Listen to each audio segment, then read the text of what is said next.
dito ng Crawford dahil nga dun sa kanyang stock. Pero nagsimula na ang pagpasok sa base dito ng TLPH. Uunahin ata nila si West. Kailangan makatras. Ngayon si Mata magiging next. Tumama yung Landshaker. Tuloy-tuloy ang combo mula dito sa TLPH. At si Matata magiging una. Nandun na rin yung River Manipulation. At atras muna si Clear with the flicker. Ngayon mamamatay na rin ata si West. Hinabol ni Chessman. Torre ata magiging punti rin nila. Tumama yung si Bat with the SOD pala. Ngayon naman ay si Sanford din nandun din. Aatras na rin ata dito. Ito si Sanford. Kaya niya ba yung damage ni Bor? Makati na rin talaga. Pero si Chessman ay nakaibabaw pa rin. Vin and si Wes. Pinoproteksyon na ng isa't isa.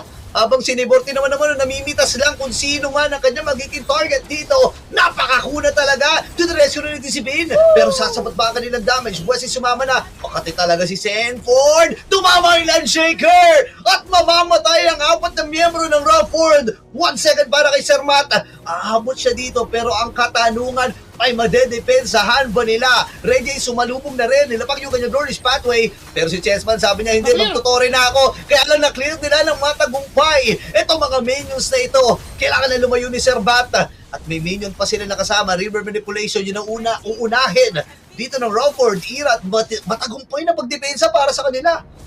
Kaya pa din, pero kaya din ni Chessman na humarap ng humarap. Kanina pa nandyan sa base yan. Ayaw mamatay! Ayaw mamatay!